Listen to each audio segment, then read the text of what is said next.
Everyone, अस्सलाम वालेकुम। आज मेरे घर पे आई फिरोजा मामी और गाइस सुबह सुबह हमारा सिलेंडर खत्म हो गया था, इसीलिए आप ने बनाना शेक बनाया था। गए थे सिलेंडर भरवाने के लिए और गाइस और दूसरे कमरे में बैठा था सानू। सो गाइस मुझे पता नहीं था कि सानू आया हुआ है। सुबह सुबह आया था ये साहिल को ले जाने के लिए। साहिल के साथ ना ये कारखाने जाएगा इसलिए आया है। जब काम ज्यादा होता है तो साहिल सानू को बुला लेता है और ये दोनों साथ में जाते हैं सुबह सुबह कारखाने।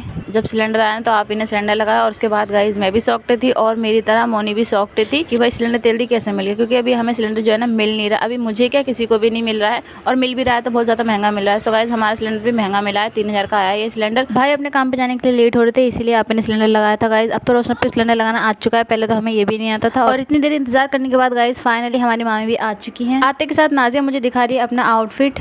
बच्चों को ना अपने कपड़ों की कुछ ज़्यादा ही खुशी होती है और गाइस मुझे तो अभी भी बहुत ज़्यादा खुशी होती है। जब मैं अपने कपड़े लाई थी ना तो मुझे भी ऐसे ही बहुत ज़्यादा खुशी हो रही थी। भाई की शादी के कपड़े तो मैंने ले लिए पर मैंने अभी डिसाइड नहीं किया कि मैं कौन से कपड़े कब पहनूंगी। सो गाइस यहाँ पे रोल खाना खा रहा है क्योंकि दोपहर हो रही थी तो आप ने पीली तायरी बनाई थी। जैसे ही हम लोग खाना खा के हटे गाइस एकदम से मामी आ चुकी थी। फिर नाजिया रेहान लेके आए थे बहुत सारे चिप्स के और कुरकुरे के पैक। जब मैं छोटी थी ना तब ये मैं बहुत ज़्यादा खाती थी और गाइस अब तो मैं बिल्कुल भी नहीं खाती, मुझे बिल्कुल भी अच्छा नहीं लगता ये सब। अब जो है ना मैं घर की चीज़ें ज़्यादा खाती हूँ, मैं बाहर से बिल्कुल भी नहीं खाती। मतलब एक टाइम ऐसा था कि मेरी तबीयत ज़्यादा खराब हो गई थी ना तो मैंने चीज़ें खाना बंद कर दिया था। जब से ना मेरी आदत लग गई तो अब तो मैं बाहर का कुछ भी नहीं खाती हूँ। नाजिया कह रही थी कि मेरा हाथ तुम्हारा हाथ से बड़ा हो गया। सो गाइस इसीलिए हम दोनों ना अपना हाथ नाप के देख रहे थे क्योंकि नाजिया मुझसे बहुत ज़्यादा छोटी है और गाइस माशाल्लाह से उसकी हाइट अच्छी है ना तो इसीलिए उसका हाथ जो है ना बड़ा सा दिख रहा था, इसलिए हम हाथ नाप रहे थे। वैसे तो हम लोग काम कर रहे थे लेकिन जब मामी आई थी ना फिर हम मशीन पे से हट गए थे क्योंकि वो आ जाती हैं फिर बैठी रहती फिर वो बोर होती, इसी वजह से हम हट गए थे। तो यहाँ पे ना अभी तो हमारे पास पहले से माल था, फिर अंकल और ज़्यादा माल ले आए थे और हमें बिना बताए बिल्कुल जब वो नीचे आ गए ना माल लेके तब फ़ोन करके बताना कि हाँ देखो मैं माल लेके आ चुका हूँ।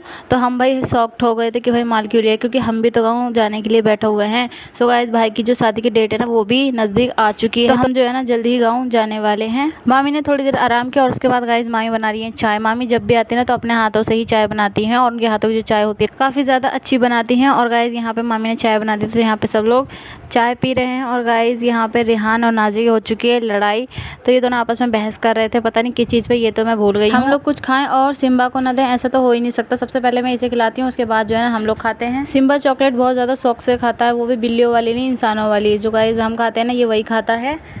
नाश्ता करने के बाद गाइज़ हमने बहुत सारी बातें की इमरान भाई की शादी की कि क्या क्या होगा क्या नहीं होगा। और उसके बाद गाइज़ यहाँ पे मुझे छोटा सा फ़ैन मिला जो कि नाजिया का था, वो ठीक करवाने के लिए लाई थी क्योंकि वो स्कूल लेके जाती है ना इसीलिए, और गर्मी भी ज़्यादा हो रही है। साहिल था नहीं वरना वो ठीक कर देता। इतने में मामी रेडी हो चुकी है अपने घर जाने के लिए क्योंकि गाइज़ मामा ने कहा था कि 4 बजे वापस आ जाना और इन दोनों का तो मन ही नहीं था जाने का। ये मुझसे कह रहे थे कि आप ही मेरी छुट्टी करवा दो स्कूल। पता नहीं इन दोनों को ऐसा क्यों लगता है कि मामी मेरी बात मानेंगी। वैसे भी इन दोनों की छुट्टी पड़ने वाली है जल्दी ही गर्मियों की। जैसे इन्हें मैंने ये बात बताई वैसे ये दोनों खुश हो गए थे और उसके बाद जो है ना गाइस ये लोग जा रहे थे तो हमने इन्हें बाय बोला। ये जो ब्लॉग है हम यहीं पे एंड कर रहे हैं। Thank you for